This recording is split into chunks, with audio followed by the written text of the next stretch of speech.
So, a typical nighttime routine at ours starts about 4:30.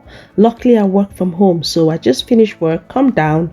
The kids should be back already, and I just empty their packed lunches. You can see they've got leftovers. Get that disinfected, the bags, and set aside for the morning so that you don't have to worry about that then. So I'll do all of that, and just to bear in mind, if you're looking for a very realistic nighttime routine with a toddler and 3 kids, or a family of 6, this video will really help. If you're looking for a more staged and perfect nighttime routine, then this video really is not for you. So let's get in. And what I'll do is I'll just start preparing lunch. Normally I have a lot of leftovers in the fridge, but this day I had nothing. So I have actually just shown you a pack that I learned to do. So it's a very good busy mom hack. I use this reusable bags that are originally meant for breast milk storage, but I did not use them, so I've got a few. I just blend like tomatoes, garlic, ginger, leeks, mixed peppers into a paste, and I just puree that, and I can use that for like a base for my meals. So if you want to prepare like maybe pizza, or this is just really a tomato base that you can use for a stew, a soup, or a quick meal. So I have it blended, and it's good because it has measuring positions as well, so you can measure 250 mils or whatever. Anyway, I defrosted this earlier during the day, so I'm just going to start cooking.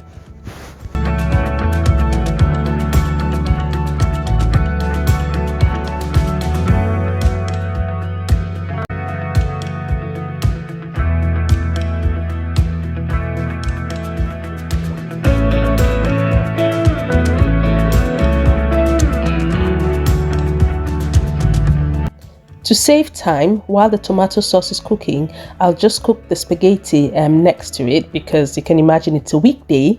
I would normally not want to cook on a weekday in a busy household like ours, but I had no choice on this particular Thursday evening. So yes, I'm cooking the spaghetti next to the meatballs, and while that's cooking in parallel, I'll just check if they have checked the folders and the board and see what they've got in terms of homework, guided reading, or any letters to be responded to. So that's happening almost at the same time, because they're currently upstairs, have not come down yet, and I just like to get a lot of this stuff out of the way, cook the dinner, and then get them down to start studying much later.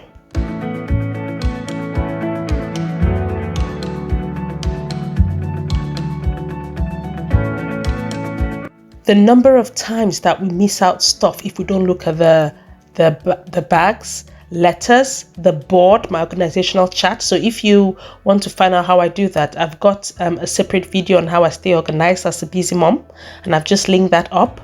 So yes, I spend time to make sure that we don't get any nasty surprises once they get into school. Phoebe, come here. This is your spelling. I don't know which is which. So this is your spelling, right? From here. Right? Yes. Yes. So take it off, or just sit down here. Do it. Axel, you have your own spelling as well. So please do your homework. When Lucibeth gets here, we'll eat. So Axel, sit down here. Phoebe, you go sit down on the couch. Behind me. It's of absolute importance for me to allocate my time during this period before they go to bed. So I washed the dinner tops for school, so I'm just putting that back straight into the packed lunches, and I'll set it aside ready for the dad in the morning to make the lunch for school. I'll set the table. They could do it sometimes, but I'll do it this time. And Lucibeth, our little girl, is back from nursery. She gets back about 5:30, just in time for the dinner together. Yeah, so the normal routine, get her food. She normally comes really hungry. So if other moms, if you've got like kids this age, how do you find them when they get back from nursery? Are they starving? Lucibeth just sat down on the floor and refused to sit on her chair and was going through her spaghetti. and then she was just being a bit naughty, very clingy. So yes, they'll just spend the time eating, messing about like they do. So it's hard to get them in, sit quiet to eat. I'm working on that, but it's improved a lot. We're trying to get our little girl, who is 2.5, really independent, eating by herself. Like you can see, she was feeding herself with her yogurt. I took over at this point because I was conscious that the time was coming. I had a lot of things to do. So I'll just help her finish that so she can go upstairs, have about 20 minutes of rest, maybe just relax and watch her favorite program on TV while I finish tidying up downstairs before it is the bath time routine. So I clear the dishes. I don't go to bed with a full sink. So I use this time, it's about 5-10 minutes, to just clear the plates that were used. Only because I practice what I consider clean as you go, so I don't have a very messy kitchen. I'm done washing, and this is again what I wash almost every day to keep on top of the clothes. You can imagine that it's a very busy house. The boys both play football, and so I use this time to dry the clothes, and I turn our kitchen area into a bit of a clothes den. While that's happening, you can imagine that upstairs it was so messy. The kids are so handy. They really help me. So Phoebe, who is 9, and her brother Axel, who's 8, they tend to tidy up upstairs. They actually even do the hoovering while I'm down, because it's been a very busy household throughout the day, especially Lucibeth at home with her toys. So it's part of their routine to tidy up the living room before they go and take a bath.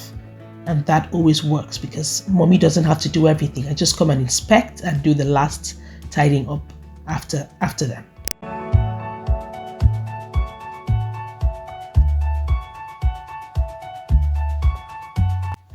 Phoebe is just a mini version of me. She's so thorough with her cleaning. I think I've done something right here, definitely. So anyway, I incorporate this, or me and the dad incorporate this in their daily routine. Well done! Well done! Okay. Good job! Go and put it back. Let's go put it.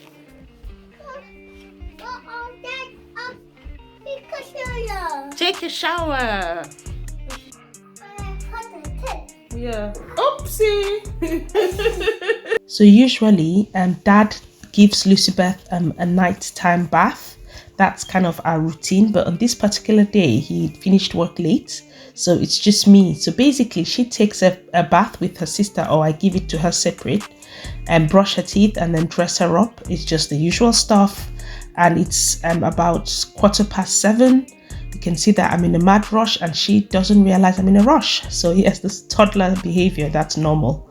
We fight, and then eventually I get her ready for bed, and then this is where the nighttime routine with her needs to be firmed up, because she really doesn't like to go to bed at the right time. So we have a bit of a tussle back and forth, and just look at how energetic she is after her bath. She's just got pump of energy. I don't know where that comes from. I don't know if it's from the water, from the toothpaste. You guys, other moms, you guys should share. Let's go get a bedtime story. No. Lucibeth, her bedtime story. Are you picking a bedtime story? Pick it up, let's go. Pick a bedtime story. No. Okay. Okay, Phoebe, pick a bedtime story.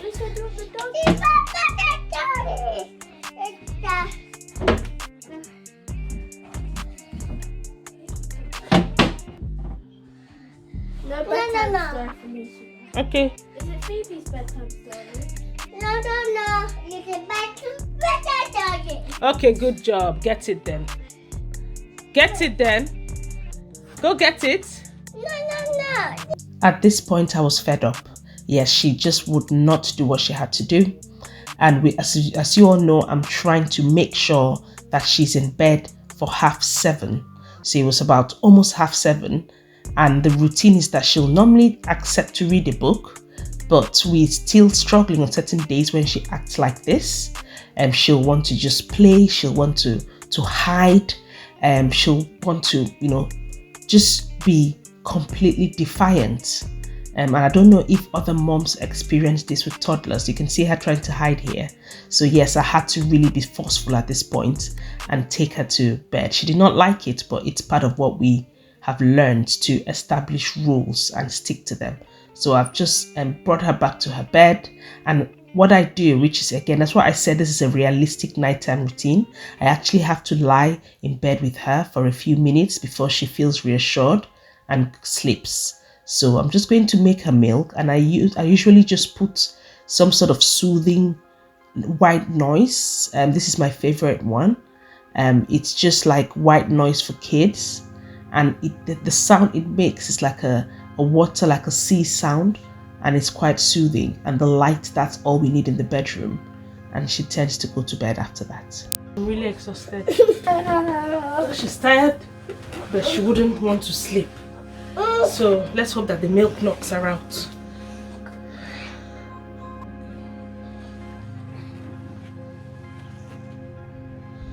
Phew, finally. I really want other mothers with toddlers to share. How long does it take you guys to get your babies to bed?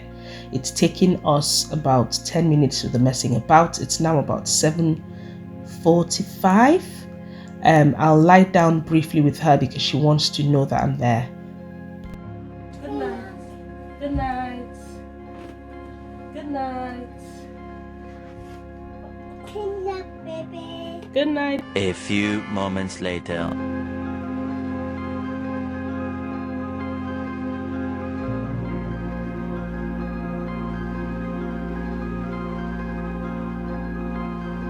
I just do a quick check, and the two others are sleeping without any stress.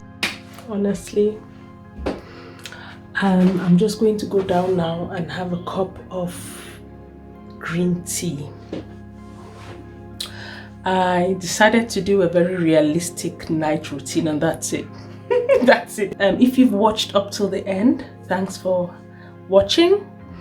And yes, see you on the next vlog. And if content like this, mom diaries, mom vlogs, and family routines have interest, please don't forget to subscribe.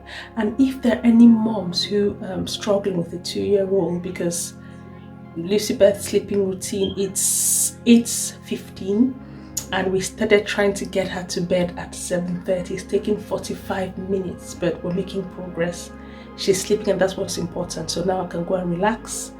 I've got a pile of clothes, so me and her dad will just fold the clothes, and then I'll go to bed another day. Thanks for watching.